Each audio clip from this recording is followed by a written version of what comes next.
Hello guys, welcome back to AP budget 2024-2025.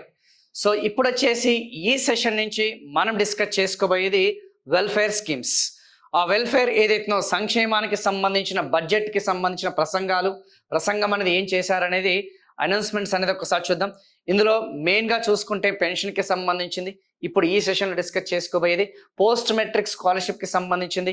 ఇది కాకుండా ఏదైతే మనం చెప్పుకున్నాం మౌజంలు, ఇమాంలు, పూజారులు ఎవరైతే ఉన్నారో వాళ్ళకి ఆ యొక్క హానరోరియంకి సంబంధించిన వేజెస్ ఇవన్నీ కూడా మనం కొంచెం డీటెయిల్గా డిస్కస్ చేసుకోవడం జరుగుతుంది. ఓకేనా? సో ఈ యొక్క డిపిఎస్పిస్లో భాగంగా directive principles of state policies మీ అందరికీ తెలిసిందే కదా. ఆదేశిక సూత్రాలు అని చెప్పేసి అంటాము, నిర్దేశిక నియమాలు అని చెప్పేసి అంటాం. పార్ట్ 4 మీరు చదివే ఉంటారు కదా. ఆ పార్ట్ 4 ఏదైతే ఉందో అందులో భాగంగా ఆ యొక్క వెనుకబడిన వర్గాలు, వెనుకబడిన తరగతులు ఎవరైతే ఉన్నారో, వెనుకబడిన ప్రాంతాల్లో నివసిస్తున్న ప్రజలు ఎవరైతే ఉన్నారో వాళ్ళందరికీ కూడా గర్భిణీలు కానీ, లేకపోతే గృహిణీలు కానీ, ఓల్డ్ ఏజ్ వాళ్ళు ఎవరైతే ఉన్నారో, వివిధ వృత్తుల గల వాళ్ళు ఎవరైతే ఉన్నారో, ఒక నిరుద్యోగులు ఎవరైతే ఉన్నారో, ఫిజికలీ ఛాలెంజ్ పర్సన్స్ కానీ, మెంటలీ ఛాలెంజ్ పర్సన్స్ ఎవరైతే ఉన్నారో వాళ్ళందరికీ కూడా ఏదో ఒక విధంగా సంక్షేమం అనేది ఆ యొక్క ప్రభుత్వాల యొక్క బాధ్యత. అటు కేంద్ర ప్రభుత్వం కానీ, రాష్ట్ర ప్రభుత్వాలు కానీ సంక్షేమం మీద ఎక్కువ దృష్టి పెట్టండి. ఎందుకంటే మన భారతదేశం వచ్చేసి పేద దేశం కాబట్టి, అభివృద్ధి చెందుతున్న దేశం కాబట్టి ఖచ్చితంగా సంక్షేమం అనేది అట్టడుగున వర్గాలకి ఖచ్చితంగా అందాలి. అప్పుడే మనకి సోషల్ జస్టిస్, సామాజిక న్యాయం, మీరందరూ చదివే ఉంటారు కదా, ఈక్వాలిటేరియన్ సొసైటీ అని చెప్పేసి, సమాజ స్థాపన అని చెప్పేసి. సో ఆ యొక్క అభివృద్ధి ఫలాలు అన్నీ కూడా అందరికీ, ఓకేనా, అన్ని వర్గాలకి, అన్ని సెక్షన్స్కి, అన్ని ప్రాంతాలకి లింగ సమానత్వం, లింగ భేదం అనేది లేకుండా అందరికీ అందాలనేదే ప్రభుత్వాలు లక్ష్యంగా పెట్టుకున్నాయి. సో అయితే ఇప్పుడు చాలా క్లియర్గా ఈ యొక్క టేబుల్లో వాళ్ళు మెన్షన్ ఏం చేశారంటే, ఈ యొక్క బడ్జెట్ ప్రసంగంలో ఎప్పుడైతే చంద్రబాబు నాయుడు గారు మొదటిసారి అధికారంలోకి వచ్చిన దగ్గర నుంచి 1990s డికేడ్స్ నుంచి చూసుకుంటే, మనకి 1995 నుంచి చూసుకుంటే అటు అభివృద్ధి మరియు సంక్షేమం రెండింటిని కూడా బ్యాలెన్స్ చేసుకుంటూ వస్తున్నారు అనేది వాళ్ళ యొక్క ముఖ్యమైన ప్రసంగం. సో అంతే కదా, ఆల్రెడీ మనం చెప్పుకున్నాం. సో సంక్షేమం మీద మరీ ఎక్కువగా దృష్టి పెట్టకూడదు, అలా అని చెప్పేసి మరీ అభివృద్ధి మీద ఎక్కువగా దృష్టి పెట్టకూడదు. రెండింటిని కూడా సమతుల్యం, బ్యాలెన్స్ చేసుకుంటూ పోవాలని చెప్పేసి. సో ఒక పక్క వెల్ఫేర్ స్కీమ్స్, ఇంకో పక్క అభివృద్ధి. ఒక పక్క పేదరికం అనేది తగ్గుతూ ఉండాలి వెల్ఫేర్ స్కీమ్స్ అందించడం ద్వారా, ఇంకో పక్క ఆ యొక్క అభివృద్ధి అనే ద్వారా నిరుద్యోగిత అనేది తగ్గుతూ ఉండాలన్న సంగతి గుర్తుపెట్టుకోండి. తద్వారా మనకు వృద్ధి అనేది చెందుతుందన్న సంగతి గుర్తుపెట్టుకోండి. సో అందులో భాగంగానే ఈ యొక్క సంక్షేమానికి పెద్దపీట వేస్తూ స్వర్ణాంధ్ర 2047 దిశగా మేనిఫెస్టోలో ఇచ్చిన హామీలకు అనుగుణంగా మా ప్రభుత్వం ఎన్నో పథకాలను రూపొందిస్తుంది. సో సామాజిక భద్రత పెన్షన్లు మీ అందరికీ తెలిసింది కదా. NSAP, national social assistant programme, మొట్టమొదటిసారిగా మనకి జాతీయ సామాజిక సహాయ పథకం అని చెప్పేసి 1990s డికేడ్స్లో, ఐ థింక్ 1995లోనే కేంద్ర ప్రభుత్వం అనేది ప్రవేశపెట్టడం జరిగింది. ఓల్డ్ ఏజ్ వాళ్ళకి, వృద్ధులు ఎవరైతే ఉన్నారో, ఓకేనా. సో ఎవరైతే ఈ మన గర్భిణీలు అనే వాళ్ళు ఎవరైతే ఉన్నారో, లేకపోతే యాక్సిడెంట్ ద్వారా ఎవరైతే చనిపోయిన వాళ్ళు ఎవరైతే ఉన్నారో, ప్రమాదవశాత్తు మరణించిన వాళ్ళు ఎవరైతే ఉన్నారో వాళ్ళందరికీ కూడా ఆర్థిక సహాయం అందించాలి, సామాజిక భద్రత అందించాలి, ఆ కుటుంబానికి ఆదుకోవాలనే ఉద్దేశంతో NSAP పథకంతో ఇవన్నీ కూడా స్టార్ట్ అయ్యమ్మా, ఈ పెన్షన్ స్కీమ్ అని చెప్పేసి. సో అందులో భాగంగానే మనకి ఈ NTRకి సంబంధించిన భరోసా పెన్షన్, NTRకి సంబంధించిన ఆ భరోసా పెన్షన్ కింద దాదాపు 64,38,000 మందికి పెన్షన్లు అనేది అందుతున్నాయి. ఇంతకుముందు వైఎస్ఆర్ పెన్షన్ కానుకనే వాళ్ళం, ఇప్పుడు దాని స్థానంలో పేరు మాత్రమే మారిందమ్మా. ఆల్రెడీ మీ అందరికీ తెలిసింది, ఈ పాటికి అర్థమై ఉంటుంది. ప్రభుత్వాలు మారే కొద్దీ పేర్లన్నీ మారుస్తూ ఉంటారు. ఇప్పుడు ఈ ప్రభుత్వం తర్వాత ఆ ప్రభుత్వం తర్వాత ఇది ఇట్స్ కంటిన్యూస్ ప్రాసెస్. ఏదో ఇప్పుడు కొత్తగా మీరు చదువుకుంటున్నారు, మేము ఆస్పిరెంట్స్, మేము కొత్తగా కాంపిటేటివ్ ఎగ్జామ్లోకి వచ్చామంటే మేము 2010 నుంచి ఉన్నాం. సో అప్పుడు కాంగ్రెస్ ప్రభుత్వం ఉంది, తర్వాత మళ్ళీ వేరే ప్రభుత్వం వచ్చింది, మళ్ళీ ఇప్పుడు వేరే ప్రభుత్వం, అలా పేర్లు మారే కొద్దీ, ప్రభుత్వాలు మారే కొద్దీ పేర్లు మారుతూనే ఉంటాయి, అది కామన్. కానీ పథకం యొక్క ఉద్దేశాలు ఏదైతే అవి సేమ్ ఉంటాయి. పథకాలకి సంబంధించిన టెక్నికల్గా ఉండే ఆ టర్మినాలజీస్ అనేది సేమ్గా ఉంటాయి. అవన్నీ కూడా మీకు టెక్నికల్గా ఇవన్నీ కూడా చెప్తాను. సో అసలు ఏంటి ఈ యొక్క విద్యా కానుక, వసతి దీవెన, లేకపోతే విద్యా దీవెన లాంటివి ఏవైతే ఉన్నాయో, సో జగనన్నకి సంబంధించిన చేదోడు కానీ, తోడు కానీ, ఇవన్నీ కూడా ఎక్కడి నుంచి వచ్చాయి, పథకాల యొక్క పేర్లు అనేది, అసలు ఒరిజినాలిటీ అనేది ఎక్కడి నుంచి వచ్చింది అనేది మనకి ఈ సెషన్లో, ఈ బడ్జెట్ సెషన్స్ కంప్లీట్ అయ్యే లోపల మీకు ఒక క్లారిటీ అనేది వస్తుంది. ఓకేనమ్మా. సో దాదాపు ఈ యొక్క NTR భరోసా పెన్షన్ కింద మనకి ఎంతమందికి లబ్ధి చెందుతున్నారు అనేది ఇక్కడ క్లియర్గా ఉందమ్మా. జరిగిందమ్మా. సో ఎప్పుడైతే అధికారంలోకి వచ్చిన తర్వాత జూలైలోనే మే జూన్కి సంబంధించినవి కూడా ఒకేసారి మేము పెన్షన్ వేస్తున్నామని చెప్పేసి చాలా క్లియర్గా మెన్షన్ చేయడం జరిగింది. అండ్ ఈ పెన్షన్ వచ్చేసి గత ప్రభుత్వం వచ్చేసి 3,000 రూపాయలు ఇచ్చేది. ఇప్పుడు మేము 4,000 ఇమీడియట్గా అధికారంలోకి రాగానే మేము ఇచ్చిన హామీ పరంగా చూసుకుంటే 4,000 నుంచి మేము 15,000 రూపాయల వరకు మేము పెన్షన్స్ అనేది అందిస్తాం. మేబీ ఒకవేళ ఎగ్జామ్లో సింపుల్ బిట్ అనేది అడిగితే మేబీ చెప్పలేం, ఎందుకంటే మొన్న రీసెంట్గా జరిగిన గ్రూప్ 3 టీజీపీఎస్సీ వాళ్ళకి జరిగిందమ్మా. ఎకానమీ పేపర్ మేము మొదటి నుంచి కూడా చెప్తూనే ఉన్నాం, 2010 నుంచి మేము చెప్తూనే ఉన్నాం, ఎకానమీ పేపర్ అనేది అన్ప్రెడిక్టబుల్. ఒక నోట్స్ చదివితే, ఒక టెస్ట్ సిరీస్ చదివితే, ఒకరికి సంబంధించిన ప్యాటర్న్ ఫాలో అయితే మనకి రాదు. అది సొంతంగా నోట్స్ అనేది రాసుకోవాలి. ఒక 5-6 బుక్కుల్ని మనము ఫాలో అయితే కానీ మనకి దాని గురించి అర్థం కాదు. ఓకేనా, 90 మార్క్స్ 95 మార్క్స్ వస్తే చాలా ఎక్కువ. ఇప్పుడున్న వాళ్ళు మీరు ఆల్రెడీ చూస్తూనే ఉంటారు చాలామంది యూట్యూబ్లో. సో ఎకానమీలో 150కి కట్ ఆఫ్ మేబీ ఈసారి ఎక్స్పెక్టేషన్స్ అందరూ చెప్తుంటే వింటున్నాను, 90 వస్తే చాలా ఎక్కువ సార్ అని చెప్పేసి అంటున్నారు. సో రేపు ఏపీ వాళ్ళు కూడా అంతే. మొదటి నుంచి కూడా ఎప్పుడైతే ఈ నోటిఫికేషన్స్ 2022 నుంచి డిసెంబర్లో రిలీజ్ అయిన దగ్గర నుంచి చెప్తూనే ఉన్నాను, ఎకానమీ అనేది డిసైడింగ్ పేపర్. 150 మార్కులు తెలంగాణ వాళ్ళకి, ఏపీ వాళ్ళకైనా సరే డిసైడింగ్ పేపర్ వచ్చేసి 75 మార్కులకి సంబంధించిన ఆ యొక్క ఎకానమీ మాత్రమే. మరి టఫ్ వస్తుందా ఈజీ వస్తుందా అనేది వదిలేసేయండి. ఆ రోజు మొదటి నుంచి చెప్తున్నాను, ఎగ్జామినర్ యొక్క మూడ్ని బట్టి మనకి ఆ క్వశ్చన్ పేపర్ అనేది మారుతూ ఉంటుంది. ఒక్కొక్కసారి కంప్లీట్లీ డైనమిక్ ఇవ్వచ్చు, ఒక్కోసారి టఫ్ ఇవ్వచ్చు, ఒక్కోసారి ఈజీగా ఇవ్వచ్చు. ప్యాటర్న్స్ అనేది ఎప్పుడు ఎలా ఉంటుంది అనేది ఎవ్వరు కూడా చేయలేరు. లిమిట్లెస్ సబ్జెక్టు, బౌండరీలెస్ సబ్జెక్టులు. ఓకేనా, సో ప్యాటర్న్స్ అన్ని కూడా కంప్లీట్గా చేంజ్ అవుతుంటాయి. ఒక్కసారి వీలుంటే నా బడ్జెట్ సెషన్స్ విన్న తర్వాత 2024 గ్రూప్ 3కి సంబంధించిన ఎకానమీ పేపర్ ఇండియన్ ఎకానమీ చేయండి, మీకు అర్థమవుతుంది. కంప్లీట్లీ డైనమిక్ ఇచ్చాడు, అసలు ఎవ్వరు కూడా ఊహించని విధంగా. అంటే అసలు గ్రూప్ 2 అభ్యర్థి ఏ విషయం మీద ఫోకస్ చేయాలి, అసలు ఎలా చదవాలి, ఈ టెస్ట్ సిరీస్లు కానీ ఈ యొక్క ఇన్స్టిట్యూషన్స్ కానీ ఒక పర్టికులర్ మెటీరియల్ని నమ్ముకోవాలా అనే భ్రమల్ని తొలగించాడు. చాలామంది అప్పటి వరకు మిగతా సబ్జెక్ట్ లాగా పాలిటీ, జాగ్రఫీ లాగా అన్ని కూడా ఇది కూడా కామన్గా స్టాటిక్ చదువుకుంటూ అయిపోతుంది అనుకున్నారు. కానీ కంప్లీట్గా ఒక ఏమంటారు, ఒక వేవ్ లాగా, ఒక సునామీ లాగా మొత్తం ఆ పటాపంచలు చేయడం జరిగింది. సో మీరు కూడా ఆ తప్పులు చేయకండి. సో మల్టిపుల్ సోర్సెస్ నుంచి మీరు ఆ యొక్క ఏదైతే ఇన్ఫర్మేషన్ అది గ్యాదర్ చేసుకోండి. ఎప్పటికైనా సరే సొంతంగా నోట్స్ అనేదే మనకి బెటరు. మేము మొదటి నుంచి కూడా అదే చెప్తున్నాం, సొంత నోట్స్ టెస్ట్ సిరీస్లు చేయండి. కానీ ఒక్క టెస్ట్ సిరీస్నే నమ్ముకోకండి. మార్కెట్లో ఎన్ని టెస్ట్ సిరీస్లు ఉంటే అన్ని టెస్ట్ సిరీస్ చేయండి. అసలు మనకి గ్రూప్ 2 కానీ గ్రూప్ 3 లాంటి జాబ్స్ కానీ మనకి జాబ్స్ రావాలంటే మనం టైం అనేది ఇన్వెస్ట్ చేయాలి. నువ్వు టైంని ఎంత ఇన్వెస్ట్ చేస్తున్నావో మనీని కూడా అంత ఇన్వెస్ట్ చేయాలి. నేను ఒకటే టెస్ట్ సిరీస్ ఫాలో అయ్యాను సార్ అంటే కుదరదు.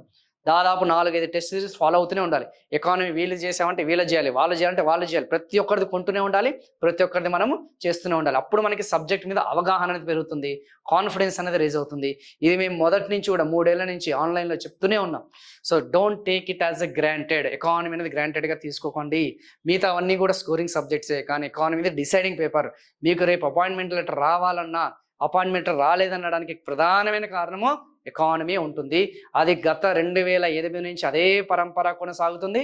మొన్న రీసెంట్గా జరిగిన గ్రూప్ 3 కూడా అదే మనకి ప్రూవ్ చేసింది. Once again it has proved that economy is the king అని చెప్పేసి మళ్ళీ వాళ్ళు క్లియర్గా మెన్షన్ చేయడం. అలా అని చెప్పి భయపడాల్సింది ఏం లేదు, అదంతే. ఇంకా దాన్ని మనము తప్పించుకోలేమన్న సంగతి గుర్తుపెట్టుకోండి.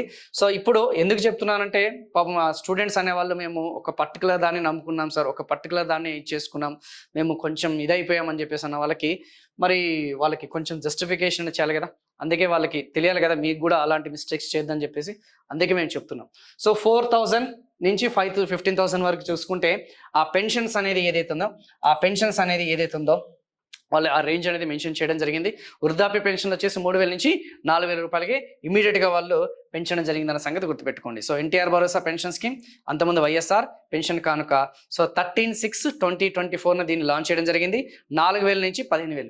మేబీ ఎగ్జామ్లో 3,000 నుంచి 12,000, 4,000 నుంచి 15,000, లేకపోతే 3,000 నుంచి 15,000, 4,000 నుంచి 12,000 ఇలాంటి రేంజ్ అనేది ఇస్తే మాత్రం ఖచ్చితంగా మీకు దెబ్బ పడుతుందమ్మా. సో అది కొంచెం చూసుకోండి. అండ్ దానికి సంబంధించిన అంశాలని కూడా కొంచెం చూసుకోండి, ఓకేనా. So in an open letter to pensioners, Chief Minister N. Chandrababu Naidu said that an increase in pension from 3,000 to 4,000 per month will be effective from April 1, 2024. చెప్పే కదా, ఏప్రిల్కి సంబంధించిన, మేకి సంబంధించినవన్నీ కూడా మేము జూన్లోనే, ఓకేనా, మేమంతా కూడా ఒకేసారి మేము మీకు జమ చేస్తాము అని చెప్పేసి ఆ హామీ అనేది ఇవ్వడం జరిగింది. So April and May will also be paid on July 1st. July 1 అనేది ఇస్తాం along with the pension from the month of July. So జూన్కి సంబంధించిన జూలైలో ఇచ్చేది, సో ఏప్రిల్కి సంబంధించింది మేలో ఇస్తారు, మేకి సంబంధించింది జూన్లో ఇస్తారు, జూన్కి సంబంధించి జూలైలో ఇస్తారు. ఆ జూలై 1న మొత్తం 3 నెలలకి సంబంధించింది ఒకేసారి జమ చేస్తామని చెప్పేసి అప్పట్లో చాలా హడావిడి కూడా జరిగింది కదా. సో అది కొంచెం చూసుకోండి, నాకు తెలిసినంత వరకు మీకు కొంచెం ఐడియా ఉండి ఉంటుంది. సో దానికోసం మేము 819 కోట్లు అనేది మేము రిలీజ్ చేస్తున్నాం ఎక్స్చెక్కర్ అని చెప్పేసి. ఓకేనా, మనకి క్లియర్గా అంటే అదనంగా మాకు భారం పడిందని చెప్పేసి చాలా క్లియర్గా వాళ్ళు మెన్షన్ చేయడం జరిగింది. అదనంగా మాకు ఆర్థిక భారం ఎక్స్చెక్కర్ మీద అడిషనల్గా ఎంత బర్డన్ అయింది, ఎంత భారం అయింది అనేది కూడా ఎగ్జామినేషన్లో టఫ్ లెవెల్ పెట్టిస్తే మాత్రం కొంచెం చూసుకున్నాం. ఓకేనా, ఇది కాకుండా ఎవరికి ఇస్తున్నారు అందరికీ తెలిసిందే, ఓల్డ్ ఏజ్ పెన్షన్స్. అయితే ఇప్పుడు మీరు ఎగ్జామ్లో మీరు చదువుకోవాల్సిన అంశం ఏంటంటే వృద్ధాప్య పెన్షన్లకి ఎంత ఇస్తున్నారు. ఓకేనా, సో ఇది కాకుండా ఒంటరి మహిళలకు అనే వాళ్ళకి ఎంత ఇస్తున్నారు, ఈ ఫిజికల్లీ ఛాలెంజ్ పర్సన్స్, ఓకేనా, అంగవైకల్యం కలిగిన వాళ్ళు ఎవరైతున్నారో, మానసికంగా అంగవైకల్యం కలిగిన వాళ్ళు ఎవరైతున్నారో, మెంటలీ ఛాలెంజ్ పర్సన్స్ ఎవరైతున్నారో వాళ్ళకి ఎంత ఇస్తున్నారు, ఇది కాకుండా ఆక్యుపేషన్స్ వివిధ వృత్తుల వారికి సంబంధించిన వాళ్ళకి ఎంత ఇస్తున్నారు, ఒంటరి మహిళలు అనే వాళ్ళకి ఎంత ఇస్తున్నారు, హెచ్ఐవి కానీ ఫైలేరియా కానీ లేకపోతే కిడ్నీకి సంబంధించిన డయాలసిస్ కానీ హార్ట్ పేషెంట్స్కి సంబంధించిన వాళ్ళకి కానీ వీళ్ళకి ఎంత పెన్షన్ అనేది ఇస్తున్నారు అనేది మాత్రం మ్యాచ్ ద ఫాలోయింగ్ లాంటి ఎగ్జామినేషన్లో అడిగే ఛాన్సెస్ ఉంది, అది కొంచెం చూసుకోండి. ఓకేనమ్మా, సో ఎల్డర్లీ పీపుల్, విడోస్ ఎవరైతే ఉన్నారో, వృద్ధులు ఎవరైతే ఉన్నారో, లేకపోతే ఎవరైతే వితంతులు ఎవరైతే ఉన్నారో వాళ్ళకి 4,000 రూపాయలు, వీవర్స్ ఎవరైతే ఉన్నారో చేనేత కార్మికులకు కానీ లేకపోతే చెప్పిన మత్స్యకారులకు కానీ, సింగిల్ ఉమెన్ ఎవరైతే ఉన్నారో ఒంటరి మహిళలకు కానీ, సో డప్పు వాయిద్యాలకి సంబంధించిన వాళ్ళకి కానీ వీళ్ళందరికీ కూడా 4,000 రూపాయలు అనేది ఇస్తున్నారు. కాకపోతే ఈ ప్రభుత్వం ఎవరెవరికి ఎంత పెంచింది అనే దాని మీదనే కాన్సన్ట్రేట్ చేయండి. సార్ పెన్షన్లు అనేది ఇంతమందికి ఇస్తున్నారు కదా, కొన్ని వర్గాల వారికి, కొన్ని సెక్షన్స్కి, వృత్తుల వారికి ఇస్తున్నారు కదా, మేము ఎక్కువగా ఈసారి ఎగ్జామినేషన్లో దేని మీద ఎక్కువ దృష్టి సారించాలి, పెంచినవి దాని మీద ఫోకస్ చేయండి. Like for example the pension amount for individuals with TB, tuberculosis and differently abled persons physically challenged has been enhanced from 3,000 to 6,000.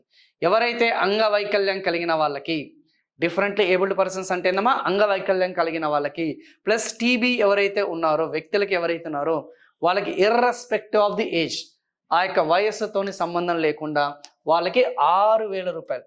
So ఎవరైతే వృద్ధులు వితంతువులకి జనరల్గా 4,000 ఇచ్చేస్తున్నారు, 3,000 నుంచి 6,000. ఇప్పుడు కంప్లీట్లీ డిసేబిలిటీ అంటే పూర్తిగా అంగవైకల్యం కలిగిన వాళ్ళు, పూర్తిగా అంగవైకల్యం కలిగిన వాళ్ళు అంటే ఏంది, వాళ్ళు ఎటువంటి ఆర్థిక కార్యకలాపాల్లో పాల్గొనలేని వాళ్ళు, ఎటువంటి ఎకనామిక్ యాక్టివిటీస్లో పాల్గొనలేని వాళ్ళు ఎవరైతున్నారో, 2 చేతులు లేకపోవడము, 2 కాళ్ళు లేకపోవడము, సో బయటికి వెళ్ళలేకపోవడము, పూర్తిగా ఒకరి మీద ఆధారపడడం, కంప్లీట్గా ఒక పర్సన్ మీద డిపెండ్ అవ్వడం, సో అలాంటి వాళ్ళకి 15,000 పెంచారు. ఏకంగా ఎంత పెంచారు, ఆల్మోస్ట్ ఆ యొక్క 5,000 రూపీస్ నుంచి 5,000 రూపాయల నుంచి 15,000 పెంచడం అనేది జరిగింది. సో ఆల్రెడీ ఇంతకుముందు ప్రీవియస్గా మీకు తెలుసు అనుకుంటే కదా, సో ఏఏవై పథకం అనేది ఒకటి ఉండేదమ్మా, ఏఏవై అని చెప్పేసి. ఓకేనా, అంత్యోదయ అన్న యోజన, పేదలలో నిరుపేదలు, సో పూర గిడుసులో ఉన్న వాళ్ళు ఎవరైతున్నారో, సో పర్టికులర్గా వాళ్ళు ఈ సెక్షన్కి సంబంధించిన వాళ్ళే ఉంటారు, వాళ్ళకి ఆర్థిక స్తోమత అనేది ఉండదు, ఇన్కమ్ సెక్యూరిటీ అనేది ఉండదు, సోషల్ సెక్యూరిటీ అనేది ఉండదు, పూర్తిగా ఒకరి మీద డిపెండ్ అవ్వాల్సిందే, జీవితాంతం కూడా వాళ్ళ మీద డిపెండ్ అవ్వాల్సిందే. సో అలాంటి వాళ్ళకి ఆర్థిక భారం ఉంటుంది ఆ యొక్క హౌస్ హోల్డ్స్కి, పేదవాళ్ళకి అన్న ఉద్దేశంతో వాళ్ళకి 15,000 రూపాయలు అనేది పెంచడం జరిగింది. ఈ అమౌంట్స్ ఏ కేటగిరీకి, ఏ వర్గానికి ఎంత పెంచారు అనేది మళ్ళీ మీకు 1కి 2 సార్లు చెప్తున్నాను. ఇది మీకు క్లాస్ వినేటప్పుడు చాలా ఈజీగా ఉంటుంది, చాలా వినసొంపుగా ఉంటుంది, కానీ ఒక్కసారి రివిజన్ చేసేటప్పుడు కొంచెం మనకి ఇబ్బంది పరిస్థితి ఉంటుంది, అండ్ టెస్ట్ సిరీస్ చేసేటప్పుడు ఇంకా ఇబ్బంది ఉంటుంది, కన్ఫ్యూజ్ అయిపోతుంటాం. సో కొంచెం చూసుకోండి. So further more individual suffering from chronic అంటే తెలుసు కదా, దీర్ఘకాలిక వ్యాధులు, ఏ వ్యాధులు, ఆ యొక్క దీర్ఘకాలిక వ్యాధులు ఏదైతున్నాయో ఆ యొక్క దీర్ఘకాలిక వ్యాధులు కలిగిన వాళ్ళకి pension now receiving ₹10,000 per month as oppose to the previous 5,000. So like దీర్ఘకాలిక వ్యాధులు అంటే ఏంది, ఆల్రెడీ మీ అందరికీ తెలిసింది, కిడ్నీ సమస్యలు ఏదైతున్నాయో, హెచ్ఐవి లాంటివి ఏదైతున్నాయో, సో ఇవన్నీ కూడా దీర్ఘకాలిక వ్యాధులే దానికి సంబంధించింది కదా. ఎస్, క్రానిక్ డిజీజెస్ అంటే ఏంది, ఏదైతే బయోలేటరల్ ఎలిఫెంటైటిస్, ఓకేనా, ఆల్రెడీ మీరు బయాలజీలో చదివి ఉంటారు కదా, బోధకాలు అంటున్నాను, నాకు తెలిసినంతవరకు బోధకాలు కలిగిన వాళ్ళు. ఎలిఫెంటైటిస్ అనేది ఏదైతుందో కిడ్నీ సమస్యలతో బాధపడుతున్న వాళ్ళు, లివర్ సమస్యలతో బాధపడుతున్నవారు, హార్ట్ ట్రాన్స్ప్లాంటేషన్తో బాధపడుతున్న వాళ్ళకి ఇప్పుడు ఎంత ఇస్తున్నారు, 10,000 రూపాయలు అనేది వాళ్ళకి ఇస్తున్నారు సంగతి గుర్తుపెట్టుకోండి. ఓకేనా, 10,000 rupees chronic kidney disease under going dialysis ఎవరైతే ఉన్నారో వాళ్ళకి 10,000. సో ఇలా ఏ వర్గానికి ఎంత పెంచారనేది కూడా చాలా చాలా ఇంపార్టెంట్. ఇంకా అదనపు సమాచారం ఏదైనా ఉంటే అది కొంచెం చూసుకోండి అండ్ చదువుకోండి. ఓకేనా, సో దివ్యాంగులకి పెన్షన్ చెప్పే కదా 6,000కి పెంచారు. ఫిజికలీ ఛాలెంజ్ అయినా సరే, మెంటల్లీ ఛాలెంజ్ అయినా సరే, పూర్తి స్థాయిలో వైకల్యం కలిగిన వాళ్ళకి నెలకి 15,000 రూపాయలు ఇవ్వడం జరుగుతుంది. అండ్ కిడ్నీ, తలసీమియా వంటి దీర్ఘకాలిక వ్యాధిగ్రస్తులకి నెలకి 10,000 రూపాయలు. సో ఇది కొంచెం చూసుకోండి. జనరల్గా వృత్తుల వారీగా ఉన్న వాళ్ళు ఎవరైతే ఉన్నారో, ఓల్డ్ ఏజ్ వాళ్ళు ఎవరైతే ఉన్నారో, వృద్ధులు కానీ, వితంతువులు కానీ, ఒంటరి మహిళలు కానీ, లేకపోతే చేనేత కార్మికులు కానీ, డప్పు వాయిదాలు కానీ, వీళ్ళందరికీ కూడా 4,000. ఈ వివిధ ఆక్యుపేషన్స్ వృత్తులు ఉంటారు కదా, వాళ్ళకి 4,000 టాపిక్ అనేది మనం కొంచెం డిస్కస్ చేద్దాం. సో ఇంగ్లీష్ మీడియం వాళ్ళకి దానికి సంబంధించిన స్లైడ్స్ అమ్మ. సో చెప్పే కదా 4,000 నుంచి 15,000, దాదాపు 64,38,000కి పెన్షన్స్ అనేది ఇచ్చారు. ఓకేనా. So in the very first month our government has released 4,400 crores. మొదటి నెలనే 4,400 కోట్లు రిలీజ్ చేశారు. ఇప్పటి వరకు మేము దాదాపు 15,000 కోట్లు అనేది మొత్తం రిలీజ్ చేశాము జూన్ 2024 వరకు. సిన్స్ జూన్ 2024 వరకు అనేది ఈ బడ్జెట్లో వాళ్ళు క్లియర్గా మెన్షన్ చేయడం జరిగింది as a part of NTR Bharosa. So next one, కళాశాలలకి సంబంధించిన ధ్రువపత్రాలు. Yes, post matric scholarship. ఓకేనా. ఆ పోస్ట్ మెట్రిక్ స్కాలర్షిప్ అనేది ఏదైతుందో, ఆ ఫీజ్ రీయింబర్స్మెంట్ అనేది ఏదైతుందో, ఆ ఫీజ్ రీయింబర్స్మెంట్ గురించి మనం కొంచెం డీటెయిల్గా నెక్స్ట్ సెషన్లో మనం కంటిన్యూ చేద్దాం.